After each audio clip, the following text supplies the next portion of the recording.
What's going on YouTube? I am JohnPon09 and today we are going to be talking about OBS settings for beginners.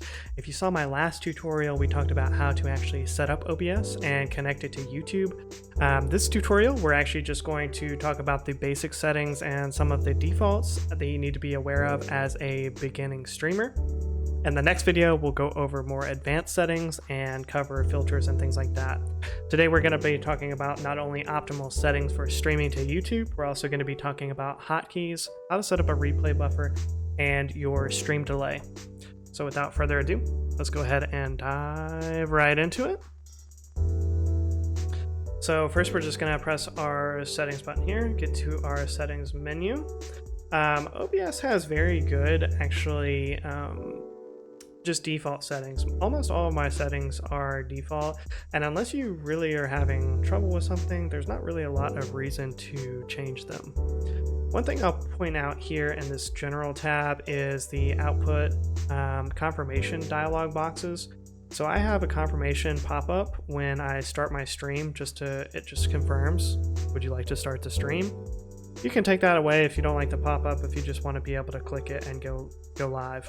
One thing I would say, if you are going to have a hotkey assigned to go live or end your stream, I would recommend having a confirmation dialog box, just because you don't want to accidentally hit a hotkey and then end your stream midstream.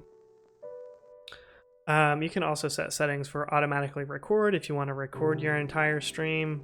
I don't recommend that you would do that. There are many other ways if you want the recording of your stream to get it without burdening your computer so much, or you can automatically start a replay buffer when streaming. I would actually recommend, if you're going to use a replay buffer, you should probably do that. I usually just do it manually because I do different sorts of content. The source alignment and snapping, that is basically for, like I showed you last time, you can move the face cam around and put it to different positions. You can just adjust the sensitivity of the snapping there. I have mine set to default. Projectors you're probably not going to use unless you've got some type of AV system you're setting up. And again, all the rest of these are very default. Again, if you're not going to have a need to change them, I would just leave them like they are. We talked about the stream key last time. One thing to note here, if you're going to have different stream keys, I would recommend setting up a different profile for each stream key, just so you can make it easier on yourself. So I can't click it now, but if I clicked on this profile button, you would see that I have a YouTube and a Kick profile. The only difference in those two profiles is the stream key of which platform it's actually, the OBS is actually streaming to. Everything else is the same. Otherwise, there's nothing to talk about there. We'll go to the output. This is very important, especially as a new streamer. This can be very overwhelming because there is a lot of advice on YouTube about your video bitrate, and everyone under the sun has an opinion of how it should be or what it should be set to for ideal settings. I stream at 1440p, 60 frames a second. My bitrate is at 18,000. That's probably a little bit high, honestly, but I don't have any issues with being able to stream and play games at the same time. I don't have any performance issues, so 18,000 works fine for me.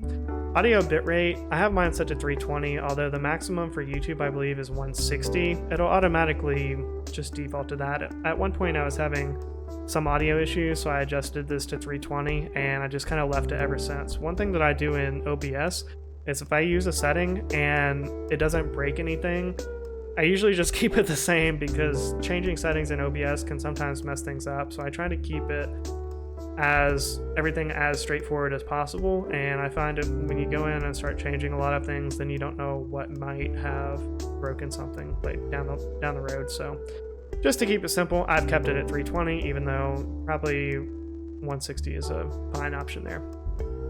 Your video encoder, this is also very important. If you have a gaming laptop or PC that has a dedicated graphics card, I would recommend you use that hardware for your video encoder. So this is my NVIDIA graphics card, and that is the video encoder that is set.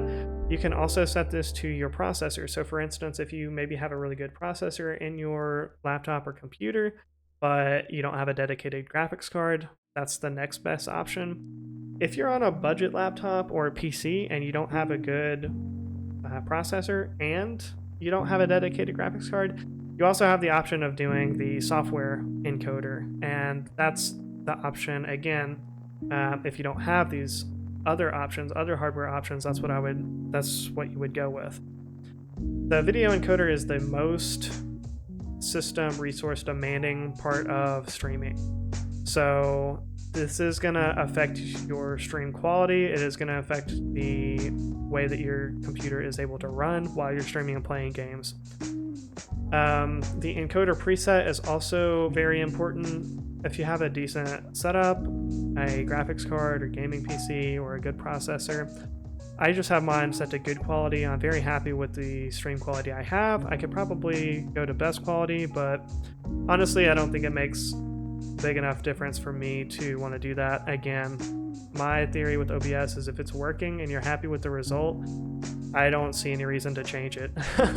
So when I had a budget PC, when I very first started streaming, I had a $100 laptop that I bought from a pawn shop, and I was using a Elgato capture card to stream using my Xbox, and I had this set to P2 because anything slower than that, I had terrible lag with OBS.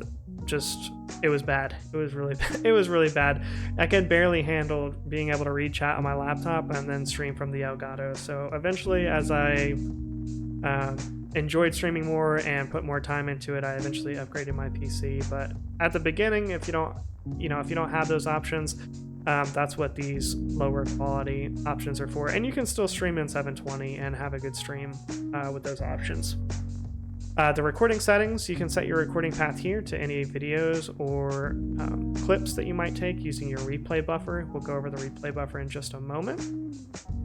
You can also set the settings for your video quality and as well the format that the video comes out in. I think the default for this is actually .mov, but I prefer MP4. You can also set the encoder there. Your replay buffer, this is very important to me if you're going to be doing gameplay streams and you want to take clips of your gameplay. This is a very, very easy way to do it. And you can set these settings to however you like, but just keep in mind that the longer replay time or the more data that you use here or the larger file size that you allow here, that is going to eat up your computer resources. So something to think about if you're kind of on the verge of not being able to run optimally while you're playing and streaming, you want to set this to be lower. I have mine set to 70 seconds and about half a gig. Most of my clips come out to be between a minute and 2 seconds, a minute and 9 seconds, and 300 to 500 megabytes. So it just kind of depends on your preferences here, but just keep in mind the higher these numbers get, the more system resources it's going to require. Honestly, for my cases, I play Apex Legends a lot, and normally even 30 seconds would be fine. I usually have to trim these way down anyways, so just something to keep in mind there. Audio settings, I have all these set to default pretty much. Your desktop audio, you want to be your headset. My headset has a USB sound card with it, but you definitely don't want to be using your laptop speakers for this desktop audio, because you don't want to, well, number one, you want to be able to hear it, but number two, you don't want to create an echo in your own microphone. So if you're streaming, even if you're doing reaction content, I recommend putting your desktop audio to headphones. All of the rest of these are default, and here are some hotkey shortcuts basically just for audio settings. We'll get into hotkeys in just a moment, but for now we'll go to video. This is important, your base canvas resolution and output scale resolution. If you are not going to be streaming the same resolution that you're viewing on your screen, then you would use a downscale filter. For instance, if you want to play in 1080p, but you're actually streaming in 720, your output scaled resolution would be 980 by 720. Mine, I just use the same, and even though I stream in 1440p, you can still have this 920 by 1080 at 60 frames a second for that quality, even though YouTube will give you an alert that this display is or this resolution is not supported. Somehow it still works. So, you know, I don't ask questions, I just work here. Hotkeys. Hotkeys are extremely important, especially if you are not using an Elgato Stream Deck, and especially if you are doing PC gaming. It's easier if you were going to be playing on your console and just using your computer for streaming to be able to click the different options in OBS while you're streaming. However, if you're playing a PC game and one of your monitors is full screen, you're using your mouse to aim or things like that, these hotkeys are going to be super important. One of the most important ones that I would use a lot is before I had a Stream Deck, was the save replay. This is the replay buffer. So I set mine to the tilde, whatever this symbol is, key, and I would just press that while I'm playing the game. Something to note here as well, each scene has specific hotkeys, or you can set them to be different. You can also set to switch the scene with a specific hotkey if you're going back and forth, maybe between a full face cam and a gameplay scene or something like that. Another thing to note, if you're going to be playing PC games on your keyboard, you want to make sure that these hotkeys are not set to keys that you're going to be pressing in the game. So for instance, you would not want to set your mic or show face cam. So here's a good example. So you wouldn't want to set hide face cam to W, and then every time you move forward in the game, it's going to hide your face cam. So that's something to keep in mind. You can do a combination of keys like shift spacebar X, or whatever you want for your keybinds there. It's pretty self-explanatory, but there are a lot of options here, so definitely go through for each of your scenes and see maybe if you want to even do a hotkey for starting your stream, stopping your stream. There are a lot of different options here that you can look through and set keybinds for, especially if you are not going to be using a Stream Deck. In our advanced settings, I have almost all of these set to default. The one thing I wanted to point out in this section was the stream delay.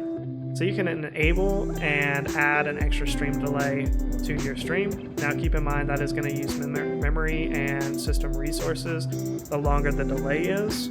When you're first starting off streaming, I wouldn't actually recommend doing this. It makes it harder to engage with chat, because keep in mind, if you have a 20-second delay on your stream, there's already about a 5 to 6 second delay. So that's going to be almost 30 seconds between when somebody types a message, and then if you read it as soon as they type it, there's still going to be that 30-second delay. It can be hard to be able to engage with chat with that kind of a delay. I would not recommend that if you're just starting out. But if you're having issues with stream snipers or other things, that may be an option that you would want to consider. Again, other than that, all of these are default.